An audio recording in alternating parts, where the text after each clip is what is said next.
Hello and welcome along to the Panto podcast. Absolutely blown away by the support that we've been receiving. Thank you once again. Just the usual really. Please leave a nice review if you can on iTunes. That would mean so much to me. And we've got some absolutely brilliant people as well to come over the next few weeks. I'd just like to say thank you very much as well to everyone who's taken part. It's been a brilliant 2018. And this week's episode is no exception.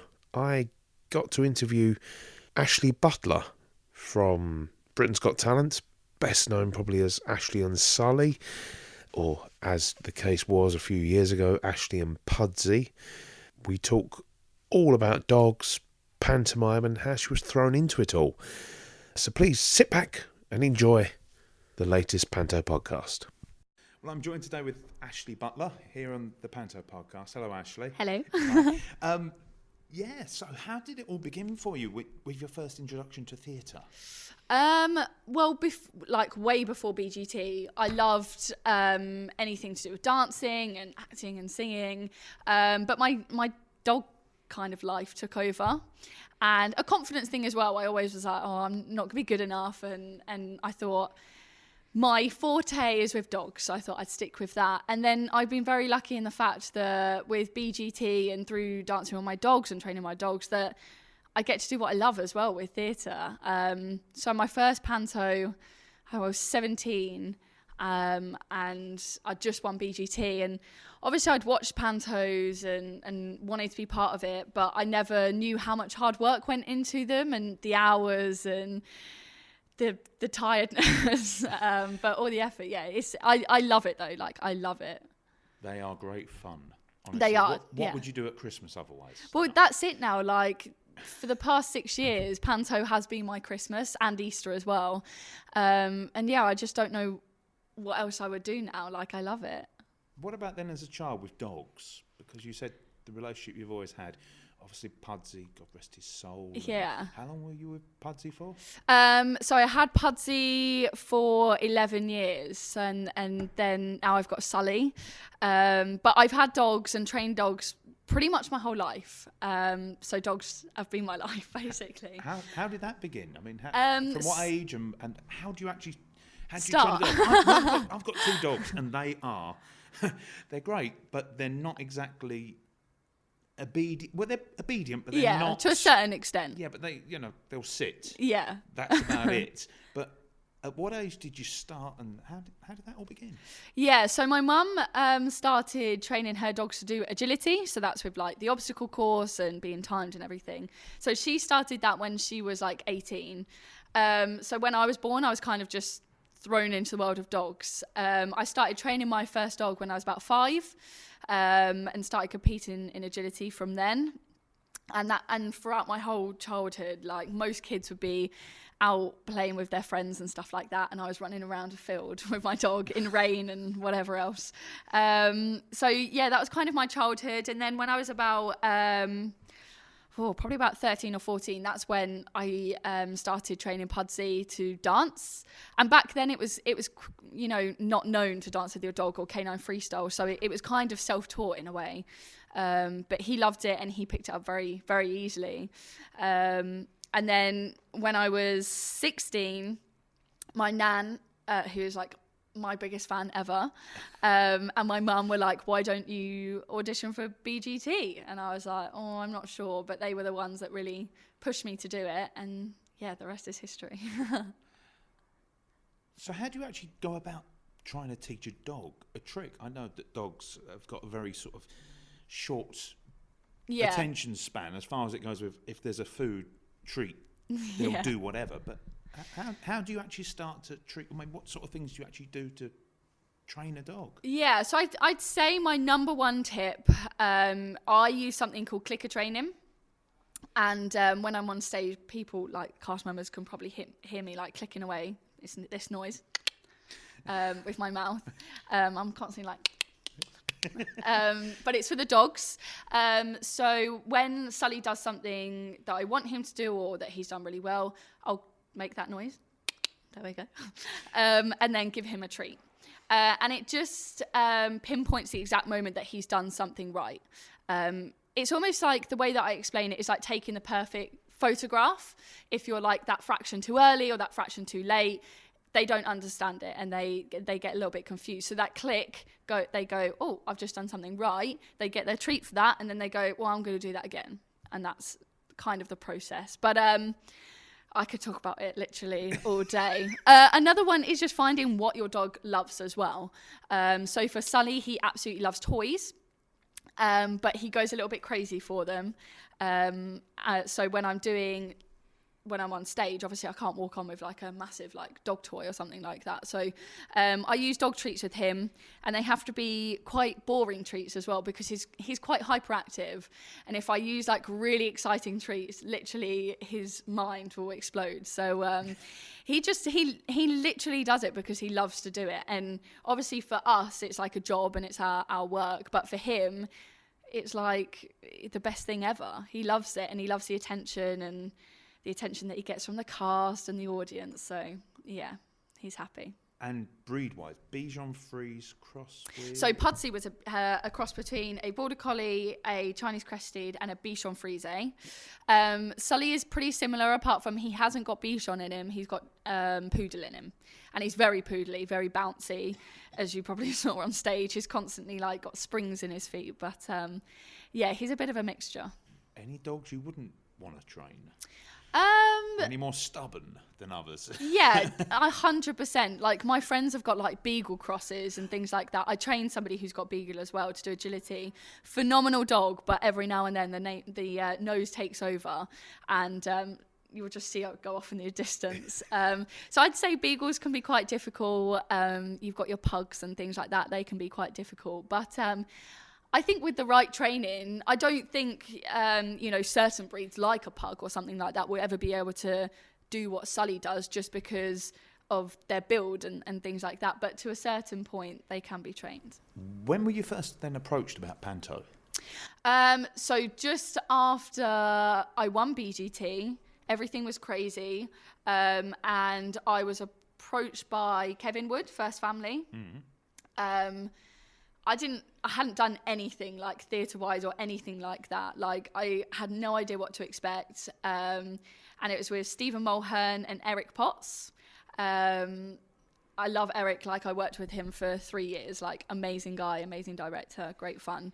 And yeah, I didn't really know what to expect. I was 17 years old, and like the last time I'd watched a panto was about 10 years ago with my nan or something like that. So I said yes, I'd love to do it. I just remember being so excited for it. Out of every job that I had after BGT, I think getting Panto for me, because I loved acting and dancing and everything else, and performing. So for me, it was a way to show people who I am and kind of what I can do other than dancing with my dog. So yeah, that was I kind of just fell into it, and now I think I've done 10, including like Easter. Yeah, I think I'm at 10 now. But yeah, it's great. And when you're not on stage with a dog, do you find it a little bit daunting? I did at first. From a personal point of view, I felt bad in a way that I hadn't trained professionally for theatre or anything like that. So I felt bad that I was kind of just thrown into it, one of the leading roles, and then I didn't really know what I was doing in a way. I kind of just fell into it. And I think at the start I found it quite daunting, constantly doubting myself. Oh, am I doing this right? Am I standing the right way, or am I singing this note right, or whatever? But I think 6 years later, I've kind of just got to the point now where I must be doing something okay. I'm still here, still doing it. And yeah, I've kind of just gone, this is what I can do, if you like it or you don't. Yeah. Basically. Was there much help from your director, Kevin, as you name-checked earlier on? How did they help you become this sort of leading star? I mean, singing, yeah. Were you a strong singer beforehand? No, definitely not. And that's something that has grown over the past 6 years. I've out of everything, out of the acting and the dancing, singing for me has always been a big one, because we'd go into like rehearsals and people would be like, oh, I'm going to sing this note and I'm going to do this here. And I was just sitting there going, oh, I don't know. I go up here and I go down there. So no, I think to the lead up to Panto, my very first one, I was filming for the Royal Variety at the time. And then I actually turned up to rehearsals late because I was doing that. And I think Eric almost, which was probably the best thing for me, just kind of threw me into it and went, right, we're going to do this, and we're going to do this scene, and we're going to start now. And it kind of just pushed me into it. And I think if that hadn't happened and he'd sat me down a little bit and been like, okay, you're going to have to do this and this and this and this, I probably would have been like, oh my God, I can't do that. I don't know. I suppose in a way I kind of just found it naturally, but Eric was very good that if he gave me notes back then, he was very like, oh, you're doing this great, but you just need to work on this a little bit more. I remember reading a review for my first ever Panto, and they were like, yeah, Ashleigh's great, apart from she's very stiff on stage. She almost came across like a robot in a way. So, and I think that was all just to do with nerves and just being like, oh, am I doing this right? And whatever else. But now, I don't know. Am I still stiff? Do I still look like a robot? I've just seen the performance already this afternoon. It was absolutely fantastic. Thank you. And very good cast. Just as far as it goes with the singing, actually very, very impressed that the voice... Not too bad. You don't stand out. You're not sort of one of these that has to talk and sing and try and disguise it that way. It's actually a real kind of... But this is my third time doing Wizard of Oz and these songs, so I'd like to think that by now I've got some kind of idea what I'm doing. But no, now I kind of just love it. And like I said earlier, I'm just like, I'm here, I do this. And with the whole singing side of it, I don't know about notes or technical stuff, but I get by. What about when it comes to actually doing the dog agility? What was the deal with crafts? I mean, you know, when you're actually out there and you're sort of choreographing with the dog as well. Yeah. Is that much of a difference really to coming on to Panto with rather than just a dog, but also with other humans as well? How does that sort of translate? It's tough. I think, first of all, to have a dog in theatre, they have to be very unique and very special. And obviously with Pudseys, he was the most phenomenal dog ever and literally just took everything in his stride.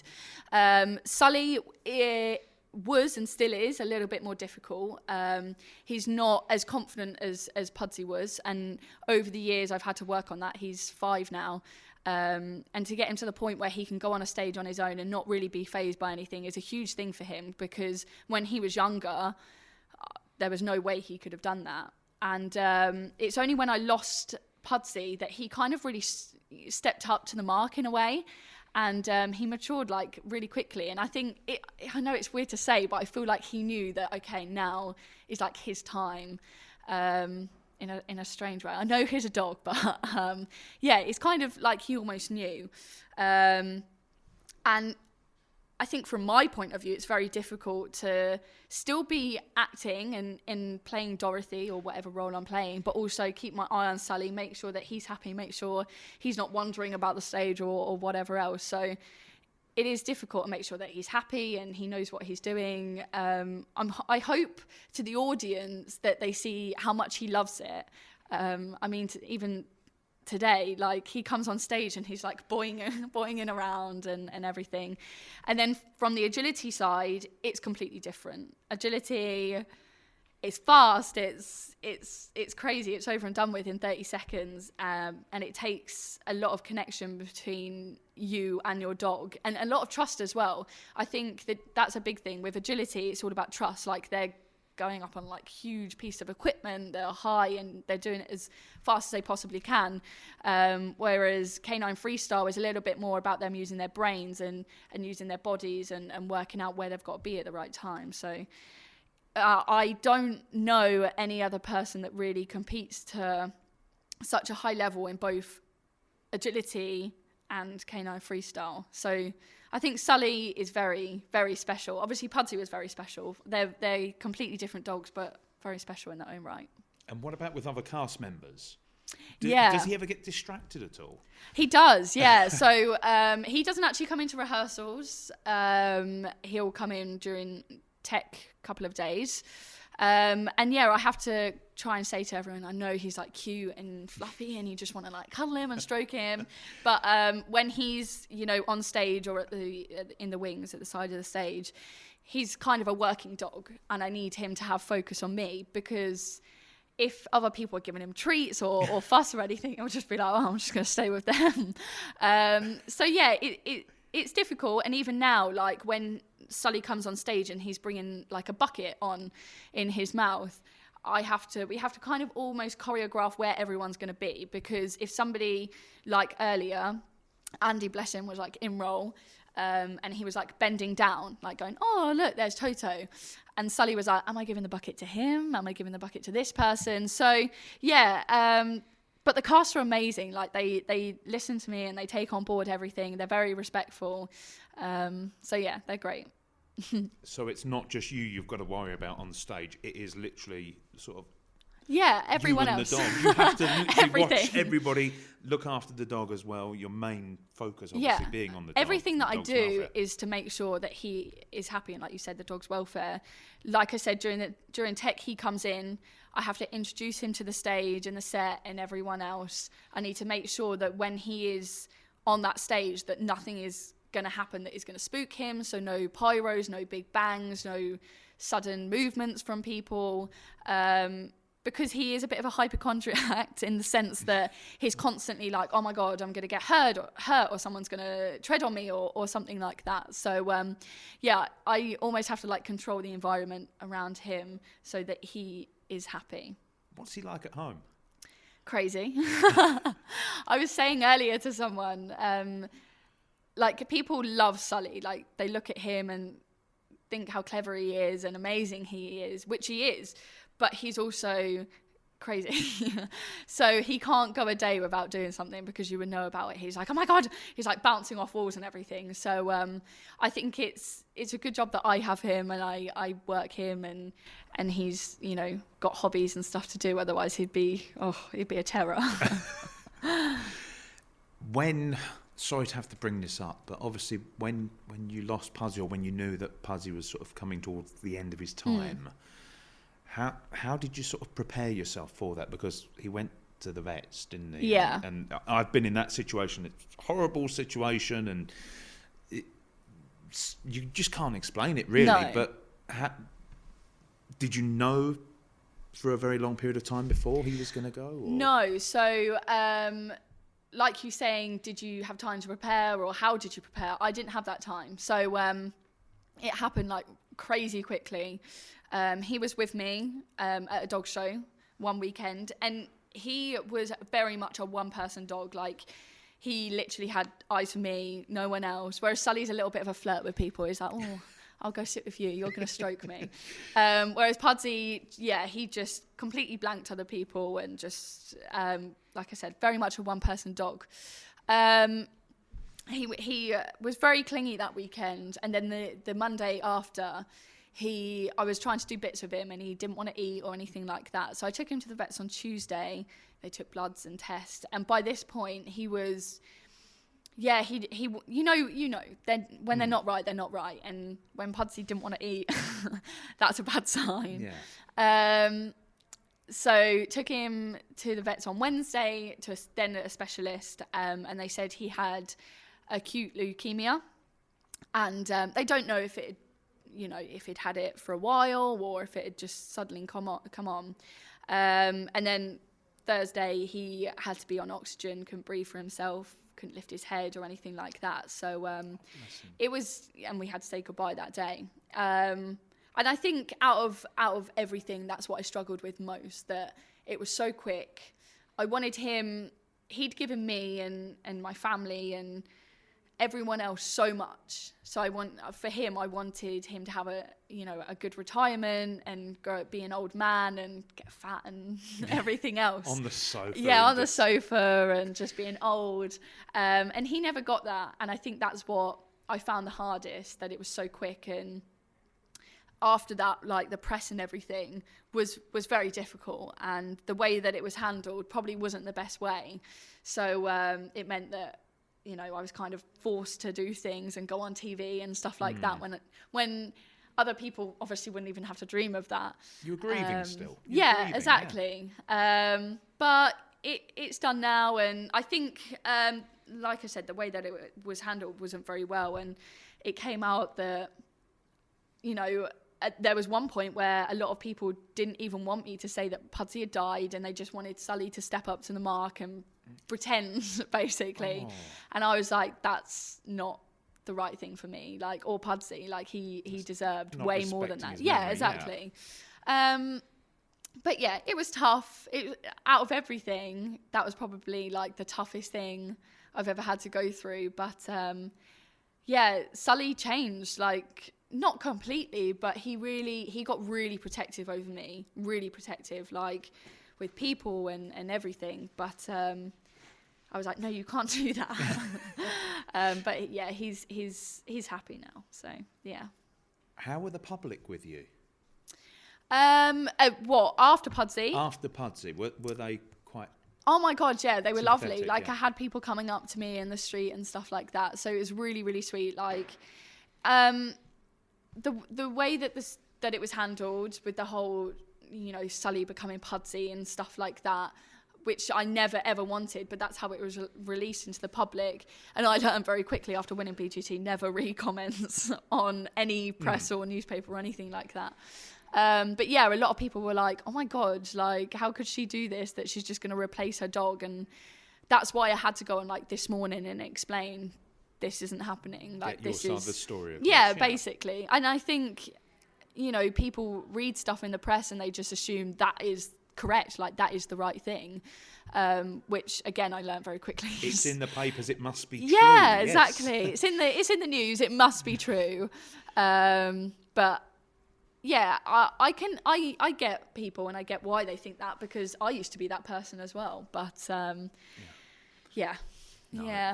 It's all sorted and hopefully cleared up now. So is there another sort of Sully in the wings, shall I say? I have got a younger dog called Zula. She's 11 months old now. Who knows? I mean, I never get a dog to be like, yeah, this dog's going to, you know, earn me money, basically. That's not why I get a dog. I get a dog because I love them. And first and foremost, they are my family and my pet. So who knows? She's training at the moment. She's cool. This is her first time being in a theatre or experience anything like this. I think it was a bit daunting at first. She was like, whoa. But I look back at Sully at this age, and back then I never, ever, ever would have thought that he'd be on stage doing what he's doing now. So we shall see. When you were a child then, you said you went with your grandma to the theatre to go to pantomimes. Do you remember your very first pantomime you ever went to?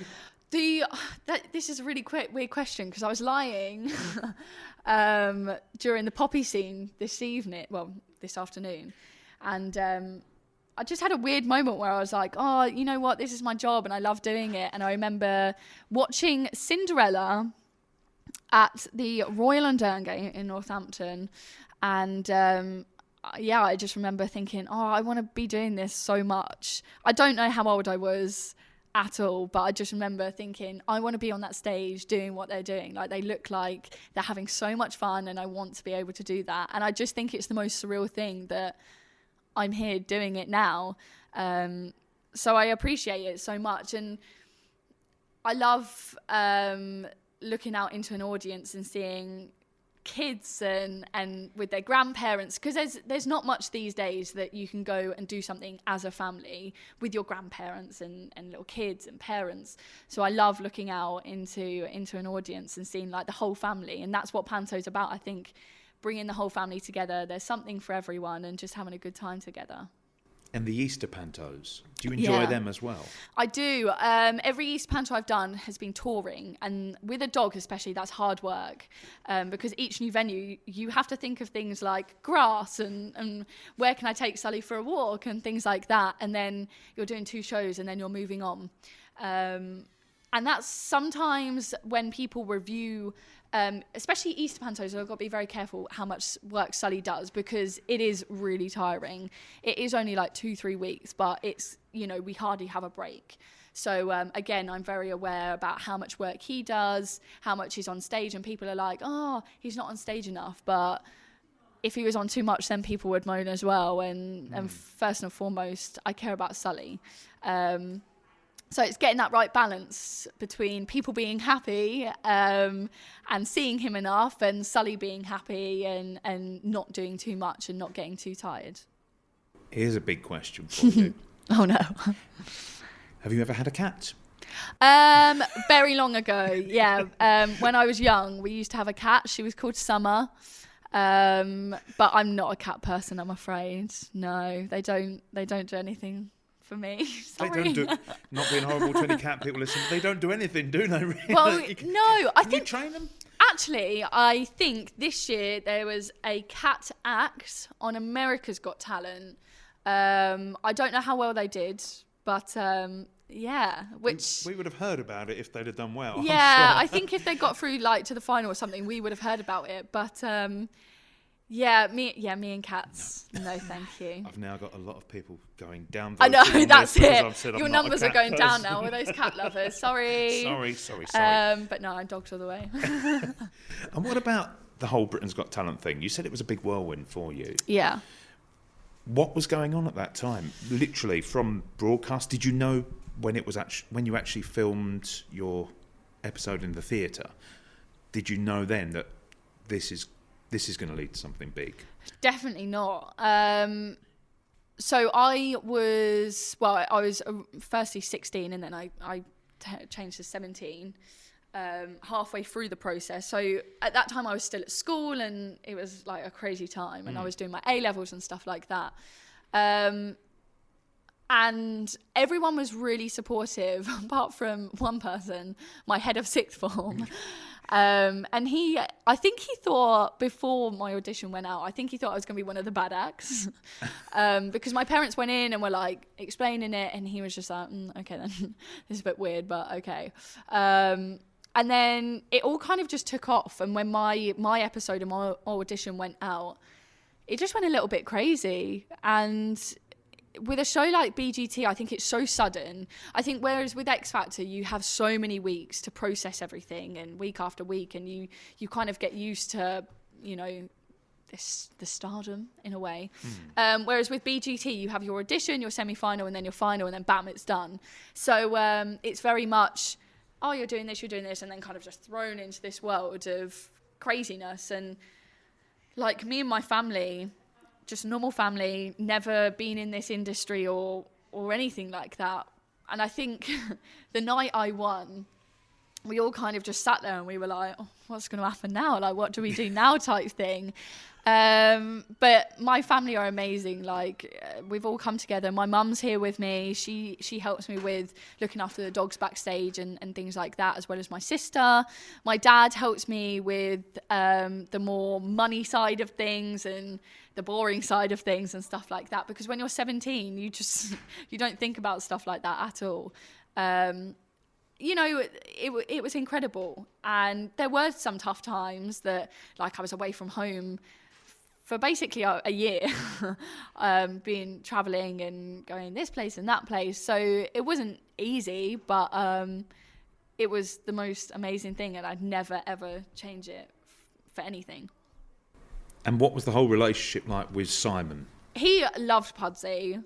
Like, he loved him. I think he supported us a lot. I think out of all the judges, David was and still is a huge support to us. He did loads for us. We did Mr. Stink, so we filmed that with him, with Pudsey. He was the voice on Pudsey's film. So I think out of all the judges, David was the one that was just the most supportive for us. After we said goodbye to Pudsey, I did send David a text, and then he rang me and he was like, oh, I'm so sorry, and we had a little chat. So and I recently saw Simon while I was doing some work as well, and he like said, I'm really sorry about Pudsey, but yeah, they've all just been so supportive, and God, it seems so long ago now though. Like next year, I think it's gonna be like 7 years ago that we won, which I think is just crazy because it doesn't feel like 7 years at all. 7 years from literally absolutely no acting experience whatsoever to being the headliner in 12 months for you. How are you finding it? I love it. Like, yeah, I'm very lucky in the way that I get to do so many things that I love. So I still teach people and train people with their dogs. That's kind of like my summer, as well as like filming bits and pieces here and there. Christmas would never be the same, I don't think, without me doing Panto now. And Easter as well. I love it so much. And it's something that, like I said, I think earlier, I never thought I'd be doing. Like, I dreamed about doing it and being on stage and theatre and everything else, but I never thought it would actually happen. And it's very rare that people dream about something happening and it actually coming true. Like, sometimes I'm just sitting there and I just randomly think about it and I'm like, that actually did happen. Like, it's still happening now. And I think I'm incredibly lucky that 7 years after winning BGT, I'm still here as well, because 7 years, I think, in this industry is a very long time to still be doing it and being here and hopefully being liked for our act as well. So, Well, the children, absolutely, and the adults as well, but the children, just the whole place just goes crazy when they that's see what I love. I don't think it's so much me, but I think it's oh, don't be modest. They I want to think see it's you Sully. as well. They know. No, he's following. I think it's Sully, and yeah, I love when we're doing our first routine and they're clapping along and Sully's doing his moves, and yeah, I love their little faces and just them. I think seeing a dog in a theatre as well is something very unique, because obviously there's not many dogs doing theatre work. So yeah, I think that's very special. They always say don't work with children and animals. I know. Our director said that the other day, actually. And I was like, well, you've got both of them, Ken, so lucky you. Has anything ever sort of gone a little bit wrong? Oh, yeah, like our routines change daily. Like, I'm hoping I cover it very well, but yeah, I mean, there's some things that Sully will go, I don't feel like doing this today, let's just do this instead. And like yesterday, we had to change the bucket that Sully brings on right at the last second, and it was a different bucket, and he was like, what? And so he dropped it, and all like the water, the tinsel, came out of the bucket, and I was having to like sweep it up quickly. But yeah, I mean, I think that's a special thing about Panto, that when it does go wrong, it's actually funnier and better, and the audience love it. But yeah, all the time. I fall over, trip over, whatever else. So all the time. What are your ambitions then for the future? Are you allowed to say? That just made me think. I probably can just continue in this. I love being in this industry. I would like to get into my presenting a little bit more. I've dabbled in it a little bit. I absolutely love it. So I think I've come to a point in my career that for the past 6-7 years, I've been handed everything to me, and I'm grateful for everything that I've been given. But I think it's come to the point now where I need to, in a way, start pushing myself a bit more and going, this is the career path that I want to go down. I'll completely still train my dogs and compete with my dogs and everything. For me personally, probably, yeah, pushing myself more in my presenting. What kind of direction for presenting? I mean, dogs. Let's start there. Yeah, I mean, anything to do. I think I have quite a broad look on any dog activities, work. Like, my dad's a police officer, and he's worked with police dogs and stuff like that. So I think I see all these dog programs on the TV, and I'm like, oh my God, I'd love to do something like that, or just seeing how they work. And there's just so many jobs for dogs now, as well as like theatre and police dogs and rescue dogs. There's just so much that they do for us and our community now. Like, I think it's incredible. Well, you know, these animals don't ask for anything apart from love and food and water, obviously. But they literally ask nothing of us, and they do so much for us. So I think that's incredible. So if Paul O'Grady was to ever step aside, I'll be stepping on it. Hopefully. I think I think my biggest struggle that I've had over the years is people saw me when I was 17 years old, and they, in a way, still think I'm that young. Which obviously is nice because I'm not that young anymore. you're growing up in front of us, and it's... Yeah, and I think people still think I'm that geeky dog 17-year-old girl, which I am slightly, but I'm also trying to make a career in my own right now, and I'm like, I have grown up a little bit, only a little bit, not too much, but yeah, I think that's what I've struggled with especially like presenting jobs and stuff like that. They normally go with somebody slightly older that they can kind of trust in a way. So I think for me, it's about promoting myself a little bit more and going, I can do it. Well, don't wish away those years. Oh, please. no, definitely No. definitely not. Flick of grey here and there. I found one just before my 23rd birthday, and I was like, this is the end. You lucky thing, one. I was like, this is it. I'm old. But no, I will hold on to that for as long as possible. Well, you never know who's going to be listening. Exactly. That's exactly. Give me a job, please. And what about pantomime? What's the next one you're going to be doing? I think I'm going to take a rest this Easter and spend it with my family. I think I know it's my sister's 21st birthday. So I said I'm going to take her away on holiday. I'm away. Don't get me wrong, I absolutely love it, but I've been away for every Christmas and every Easter since 2012. So I think... yeah, I'm going to spend this Easter at home. I was offered Wizard of Oz again for Easter, but I said, no, I'm going to stay home for this Easter and then hopefully back for Christmas. Bless. So, yeah. Can we talk about the first dates thing? Oh, yeah, we can. Because it was very weird seeing you on TV. Yeah. Without Pudsey at the time. And I remember, didn't the guy say, have you brought the dog with you as well? Yeah. I mean, that's got to be This is a really weird interview because somebody else asked me about first dates earlier today. So... I wasn't eavesdropping, I promise. Yeah, I'm like, have you known what I've been talking about all day? Yeah, first dates was... I felt really out of my comfort zone. One, because... going on a first date. I think going on a first date is really nerve-wracking anyway, but to do it like live on TV and you've never met this person as well. So yeah, it was definitely an experience, but it was annoying as well because they chose a guy literally the complete opposite to what I asked. I was like, I want a guy that likes dogs but isn't like dog crazy. And literally the whole day he was just asking me about Pudsey and dogs and dog training. He even got the video up of me winning BGT, and I was like, oh God. Cringe. Yeah, we never saw each other ever again. Never? No, bless him. I know his name. Elliot. Oh my God, imagine if it's wrong now. No, I'm pretty sure it was Elliot. He made a good was impression, lovely. didn't he? No. He was lovely. Don't get me wrong, a really sweet guy. But yeah, there was just no chemistry there. No spark. No spark, that was it. So yeah, but it was an experience. I'm glad I've done it. I think I'd do it again as well. I think now I do it again and know what to expect. So I'd be like, yeah, I'm here. I know what to do now.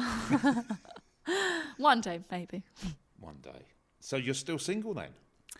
Yes. For the moment. For the moment. I mean, yeah. I live a very busy life, so and my dogs take priority, which I know is very sad, but I mean, I can't meet someone that doesn't like dogs, so yeah, it's busy and dogified. What's your earliest memory with Pudsey then? Probably, well, my mum bred him, so we had him like right from day one, but I didn't know he was going to be mine, and probably finding out, so I got him for my 11th birthday. My mum gave me a box, And I thought it was a Nintendo DS, so I was like, oh my God, this is amazing. And then she was like, oh my God, don't shake it. And then I opened it, and there he was, bless him. So I think that was my earliest memory of getting him. And he was actually born black. He was born black, and he had a white stripe down him. And all the puppies had like nicknames, and his was Arrow because the white stripe looked like an arrow. And then he was going to be called Yogi. He was going to be, because he looked like a bear, so I wanted like that bear theme. So he was going to be called Yogi, but back then we had a dog called Obi, and it sounded too similar. And then we came up with Pudsey, and I'm glad we stuck with that because I definitely think he suited it. Pudsey bear. So yeah. Anything that you don't like seeing dogs do? Good question. Yeah, I mean,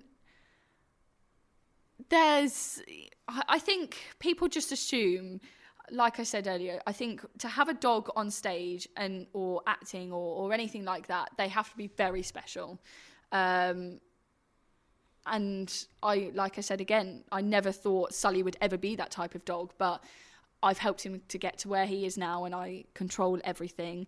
But yeah, I guess I see a lot of dogs, and people come up to me and they go, oh, my dog's so naughty, or my dog's not trained. And I'm like, and they go, oh, it's all the dog's fault. And I'm like, no, it's not though. Because, a pup, just like a child is brought up, like a puppy is brought up in a certain way. And then that's how dogs get put in rehomes and stuff like that, because they weren't brought up the right way. And I'm not saying all dogs should be trained to a certain extent and they should be able to do this and this and this, but they do need basic obedience and recalls and stuff like that. And I think it just irritates me a little bit when people are like, oh, my dogs are so naughty, like I see your dogs and they're so well behaved. I'm like, no, my dogs can be naughty, like, trust me, they're not angels. Sully is no angel at all. But yeah, dogs are hard work, and I don't think people realize how much hard work they can be until they get them, and then they go, oh, this dog's just so naughty, or they just haven't got the time to train it, and then that's when problems happen, and then that's why we've got so many dogs in rehomes at the moment. So your advice for Christmas this year would be, don't give a dog? Give a dog to the right person. Do your research. Don't go out and just get a puppy willy-nilly. Willy-nilly, haven't used that in a long time. That just came out, didn't it? Don't just go out and get the first dog you see. There's a lot of puppy farmers out there at the moment, and that's another devastating thing that's happening at the moment. People are going out, getting these puppies, thinking that they're getting it from the right proper people, and they're not. And then these dogs have, either a lot of issues when they're puppies and don't make it, past 1 year old, or they have problems for the rest of their life. So do your research in all areas. Any breeds that you like more than others?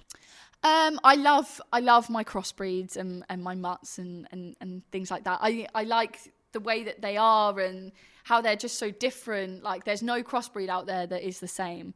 I mean, I love pretty much all dogs. I mean, I'd be a terrible dog owner if I said I didn't. But yeah, probably my little crossbreeds. And they are like the healthiest dogs out there as well, because they don't have breed specific diseases and stuff like that. So yeah, but like as a family, we've had all sorts: border collies, bearded collies, crossbreeds, Chinese crested, papillons, Yorkshire terrier. I'm listing them off, but yeah, probably my crossbreeds. I'd stick with them. They're just absolutely brilliant, but it's like I play fight with mine.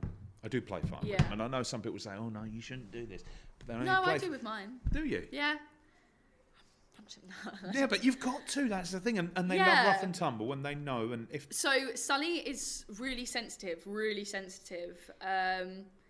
when I play fight with him, I've got to be really gentle. So when I got Zula, I was like, you're not being like Sully. So I'm really I'm not rough with her, but I'm not having you like Sully that thinks the world is out to get him, and she's a confident little thing, bless her. So but yeah, he's sweet, bless him, but he just thinks that everyone's going to hurt him and somebody's going to tread on him or something's going to happen and he's going to get hurt.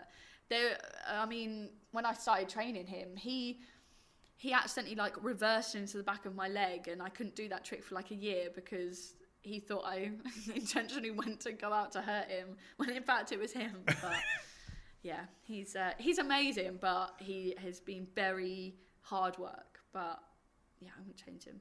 It actually makes me more proud of what we've achieved as well, because he started out as this little thing that was like petrified of everything, and now look at him, he's on stage doing whatever with whoever. So, and a big old pit drop as well, isn't there, a lot of the time? oh my god, did I tell you this? He nearly fell off a stage this morning.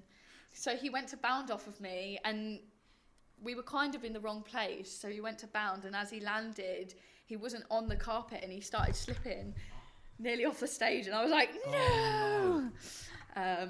But no, I haven't had any of my dogs fall off a stage just yet, or me. And what about a rate stage? They're fine with it. I just have to make sure that their jumps and stuff like that I keep a little bit lower, because I meant you. What about you with the no, rate me. stage? Me? You're No, fine. I struggle. No, I struggle with a rate stage because I can't. I struggle to stand on my own feet normally, let alone with a rake on it. I'm like, oh. And heels, yeah. They always want to put me in huge heels as well, and I'm like, I'm tall enough. I don't need heels. But yeah, I struggle. And do you get to go and see many pantos? No, I'm just trying to think when I last saw a panto.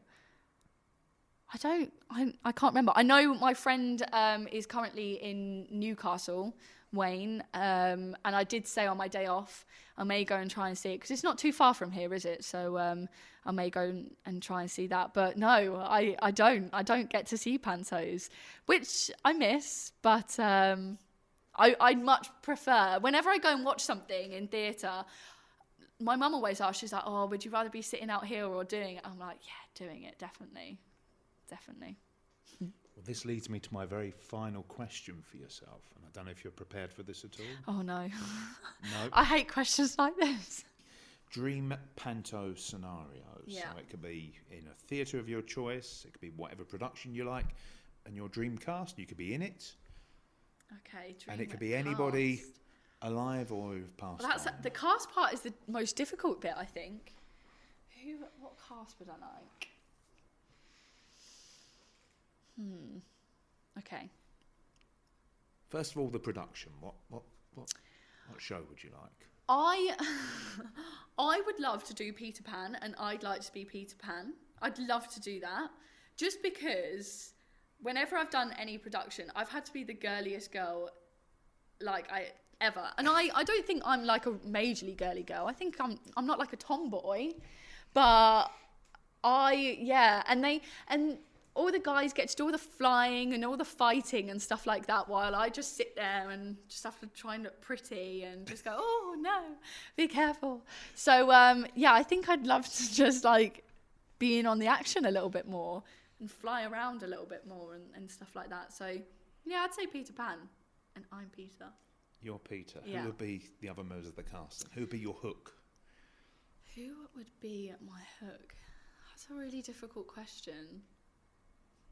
Because normally, like backstage, the baddies are like the nicest people.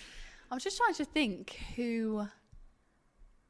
I think, okay, my baddie would be Phil Mitchell, Steve McFadden, because he is bad.